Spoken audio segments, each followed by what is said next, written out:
जिसका नाम है रमा एकादशी। सभी लोग बड़े ध्यान से सुने। कहते हैं, हे राजन, प्राचीन काल में मुचकुंद नाम का एक राजा था। बड़ा ही महाराज वह राजा, उस राजा के चंद्रभागा नाम की एक कन्या थी। राजा ने चंद्रभागा का विवाह चंद्रसेन के पुत्र शोभन के साथ कर दिया। कहते हैं, एक समय शोभन ससुर के घर में आया। उन दिनों जल्दी ही पुण्यदायिनी रमा एकादशी आने वाली थी। जब व्रत काल समीप आ गया तो चंद्रभागा को अत्यंत चिंता हुई कि मेरे पति बहुत दुर्बल हैं, वे व्रत कैसे करेंगे, और मेरे पिता की आज्ञा अति कठोर है। दशमी को राजा ने ढोल बजाकर सारे राज्य में घोषणा करवा दी कि एकादशी को कोई भोजन नहीं करेगा।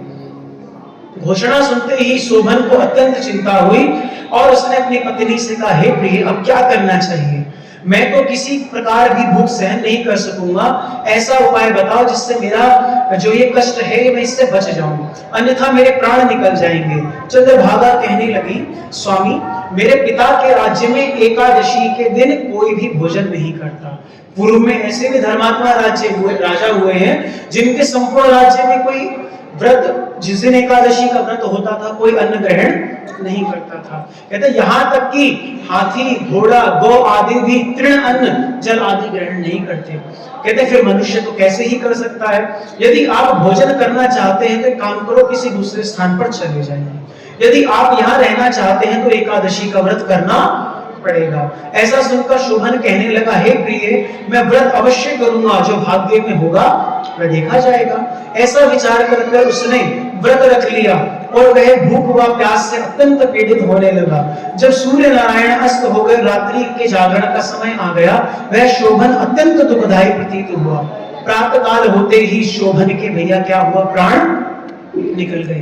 तब राजा ने उसका दाह संस्कार कराया, परंतु चंद्रभागा अपने पिता की आज्ञा से सती नहीं हुई, अपने पिता के घर रहने लगी। रमा एकादशी के प्रभाव से शोभन को मद्राचल पर्वत पर धन्य धान्य से युक्त क्षत्रियों से रहित एक सुंदर देवपुर नगर का राज्य प्राप्त हुआ। एकादशी का व्रत करके मरा था तो अगले जन्म में वह राजा ही बन गया। कहते हैं, एक समय मुचकुंद के नगर में रहने वाला सोम शर्मा नाम का ब्राह्मण तीर्थ यात्रा करता घूमता फिरता उधर जा निकला और उसने शोभन को पहचान लिया और कहा कि ये तो राजा का जमाई शोभन है। शोभन भी उसको पहचान करके अपने आसन से उठकर उसको आया देख उसको प्रणाम किया। ब्राह्मण ने कहा, राजा मुचकुंद और आपकी पत्नी चंद्रभागा आपके वियोग में बहुत दुखी है, वैसे नगर में सब कुशल है। तत्पश्चात ब्राह्मण ने कहा, हे राजन, मुझको अत्यंत आश्चर्य हो रहा है कि ऐसा सुंदर नगर जो कभी देखा ना सुना, आपको यह मनोरम अद्भुत नगर किस प्रकार प्राप्त हुआ?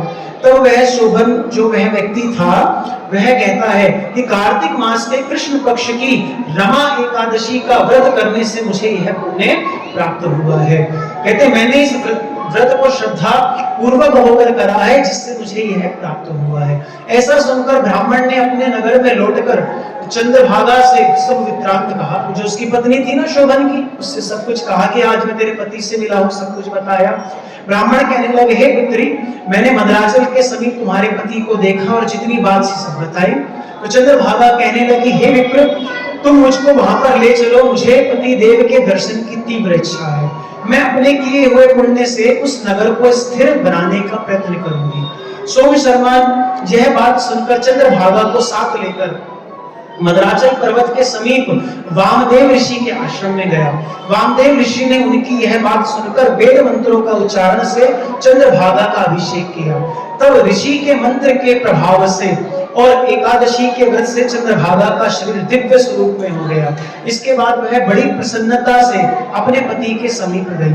अपने प्रिय पत्नी को आता देखकर शोभन अत्यंत प्रसन्न हुआ और उसको बुलाकर अपनी बाईं तरफ बिठाया। चंद्रभागा कहने लगी, हे प्राणनाथ, आप मेरे पुण्य को ग्रहण कीजिए। अपने पिता के घर जब मैं 8 वर्ष की थी, तब से विधिवत एकादशी का व्रत को श्रद्धा पूर्वक कर रही हूँ।